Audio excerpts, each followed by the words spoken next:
എല്ലാവർക്കും good morning. ഇന്ന് വിജയദശമിയാണ്. ആദ്യ അക്ഷരം കുറിക്കുന്ന കുരുന്നുകൾക്കും അറിയാവുന്ന അക്ഷരങ്ങൾ അരിയിലും മണലിലും ഒക്കെ എഴുതുന്ന കുട്ടികൾക്കും മുതിർന്നവർക്കും ഒരുപോലെ അക്ഷരത്തിന്റെ ആനന്ദം പകരുന്ന ദിനങ്ങളാവട്ടെ മുന്നോട്ട്.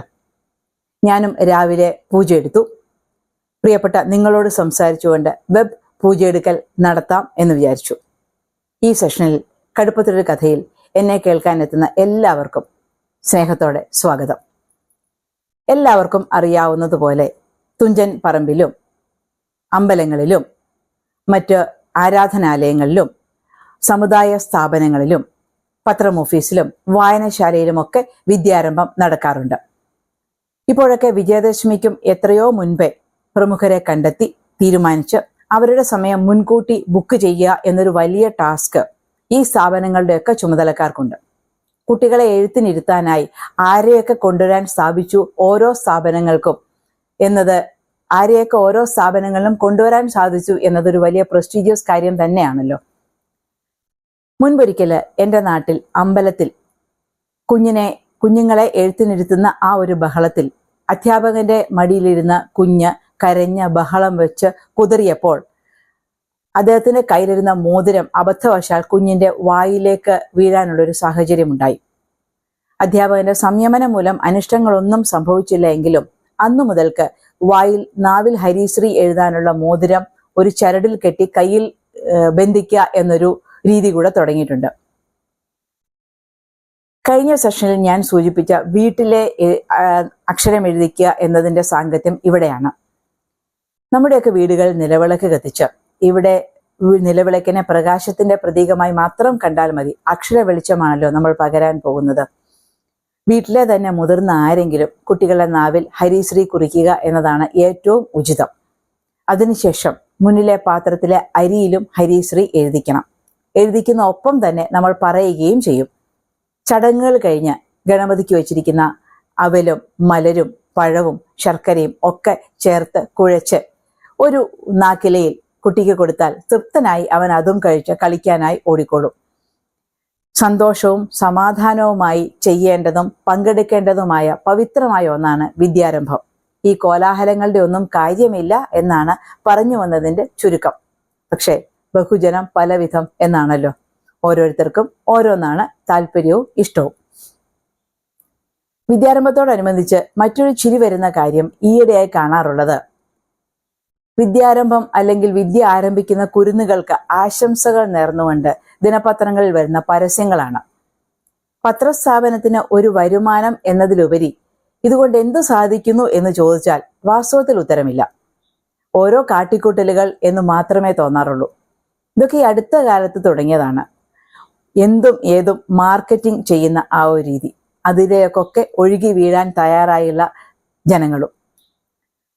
മറ്റുള്ള ഭാഷകൾ കേവലം ധാത്രിമാർ, മർത്യന് പെറ്റമ്മ തൻ ഭാഷ താൻ എന്ന വള്ളത്തോളിന്റെ ഈ വരികൾ കേൾക്കാത്തവർ ഉണ്ടാവില്ലല്ലോ എന്ന് മുൻപ് പറഞ്ഞിരുന്നത് പോലെ ഇപ്പോൾ പറയാനാവില്ല. കാരണം കേൾക്കാത്തവർ ഉണ്ടാവും എന്നത് തന്നെയാണ്. കഴിയുമെങ്കിൽ മലയാളത്തിൽ സംസാരിക്കാത്ത, ഇനി എപ്പോഴെങ്കിലും ഉപയോഗിക്കുമ്പോൾ അല്പം ആക്സന്റ് ഇട്ട് മാത്രം മലയാളം സംസാരിക്കുന്ന പുതിയ തലമുറയെ ഞാൻ ഒരിക്കലും കുറ്റം പറയില്ല. കാരണം അവരെ ഇങ്ങനെ ആക്കിയത് എൻ്റെ തലമുറയാണ്. മലയാളിയായി ജനിച്ചു വളർന്നിട്ടും മലയാള ഭാഷ അറിയില്ല, മലയാളത്തിൽ സംസാരിക്കില്ല, പക്ഷെ കേട്ടാൽ മനസ്സിലാകും എന്ന് ഒരുതരം അറപ്പിക്കുന്ന അഭിമാനത്തോടെ പറയുന്ന മാതാപിതാക്കളെ പലപ്പോഴും ഞാൻ കണ്ടിട്ടുണ്ട്. കഷ്ടം എന്നല്ലാതെ ഇത്തരക്കാരോട് ഒന്നും പറയാനില്ല. അതുകൊണ്ട് തന്നെ ഇത്തവണ വിദ്യാരംഭം കുറിച്ച കുരുന്നുകളുടെ അച്ഛനമ്മമാരെ ഒന്ന് ഓർമ്മിപ്പിക്കട്ടെ. മലയാള ഭാഷയിലുള്ള അക്ഷരങ്ങൾ ഇന്ന് ഒരു ദിവസം എഴുതി നിർത്താനുള്ളതല്ല. ഏതു ഭാഷയും മികച്ചതാണ്. പല ഭാഷകൾ പഠിക്കുകയും വേണം. പക്ഷെ അതൊന്നും നമ്മുടെ സ്വന്തം ഭാഷയെ അവഗണിച്ചോ മറന്നോ ആകരുത് എന്ന് മാത്രം. ചെറിയ പ്രായത്തിൽ പല ഭാഷകൾ ഒരേ സമയം പഠിക്കാൻ കുഞ്ഞുങ്ങൾക്ക് കഴിയും. പക്ഷെ നമ്മൾ കൂടി അതിനായി ഇത്തിരി സമയം ചെലവഴിക്കണം എന്ന് മാത്രം. ഭരണഭാഷ മലയാളമാക്കിയിട്ടോ ഭാഷാ ദിനം ആചരിച്ചിട്ടോ കേരള പിറവിയായ നവംബർ 1 പരമ്പരാഗത വസ്ത്രം ധരിച്ചതുകൊണ്ടോ മാത്രം നമ്മുടെ മാതൃഭാഷയെ രക്ഷപ്പെടുത്താനാവില്ല. നമ്മൾ ഓരോരുത്തരും അല്പം ഒന്ന് മനസ്സ് വെച്ചാൽ കുരച്ചു കുരച്ച് മലയാളം സംസാരിക്കുന്നതിൽ നിന്ന് നമ്മുടെ കുഞ്ഞുങ്ങളെ രക്ഷിക്കാനാവും. അതുവഴി മഹത്തായ ഒരു ഭാഷയിലേക്കും അത് തുറക്കുന്ന ഭാവനയുടെ അതിവിശാലമായ രസകരമായ ഒരു ലോകത്തേക്കും നിങ്ങളുടെ കുഞ്ഞുങ്ങളെ നയിക്കാനാകും. അതിന് കഴിയട്ടെ ഓരോരുത്തർക്കും. ഇന്നത്തെ സെഷൻ അവസാനിപ്പിക്കും മുൻപ് ഡൊമിനിക് അരുൺ ആൻഡ് ശാന്തി ബാലചന്ദ്രൻ, ഈ ചെറുപ്പക്കാരായ സിനിമാ പ്രവർത്തകരോട് എനിക്ക് തോന്നിയ ഇഷ്ടവും സ്നേഹവും കൂടി പറയട്ടെ.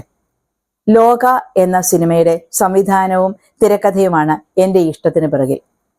ഇംഗ്ലീഷ് ത്രില്ലറുകൾ മാത്രം വായിക്കുമായിരുന്ന എൻ്റെ അനിയത്തിയുടെ കുട്ടികൾ ഐതിഹ്യമാല വായിച്ചു തരാമോ, കള്ളിയങ്കാട്ടു നീലിയുടെ പോലെയുള്ള കഥകൾ ഇനിയും പറയാമോ എന്നൊക്കെയുള്ള ആവശ്യവുമായി അവരുടെ അമ്മയുടെ പിന്നാലെ കൂടിയത് ലോക എന്ന സിനിമ കണ്ടതിന് ശേഷം മാത്രമാണ്.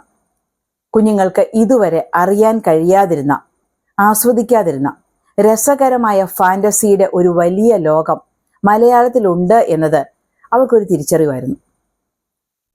അവർ ആ ലോകത്തേക്ക് എത്താതിരുന്നതിൻ്റെ ഒരു കാരണം ഭാഷയുടെ തടസ്സം മാത്രമാണ്. ഐതിഹ്യമാലയും കുട്ടികളുടെ രാമായണവും നാടോടി കഥകളും ഒക്കെ തുറന്നിടുന്ന മനോഹരമായ ലോകത്തേക്ക് കുഞ്ഞുങ്ങൾക്ക് കടക്കാൻ ഇടവരുത്തു. ക്രിയാത്മകമായി സമയം ചെലവഴിക്കാനും ഫോണിന്റെ ചെറിയ സ്ക്രീനിനപ്പുറമുള്ള സർഗാത്മകമായ ലോകം കണ്ടെത്താനും അവർക്ക് കഴിയട്ടെ. മലയാളം വായിക്കുന്ന, പറയുന്ന, മലയാളം എഴുതാൻ അറിയാവുന്ന മലയാളിയായി വളരാൻ സ്വന്തം കുഞ്ഞുങ്ങളെ പ്രാപ്തരാക്കും എന്നൊരു തീരുമാനം എടുക്കാൻ ഈ വിജയദശമി ദിവസം അച്ഛനമ്മമാർക്ക് കഴിയട്ടെ. ഇന്നത്തെ സെഷൻ ഇവിടെ നിർത്താം.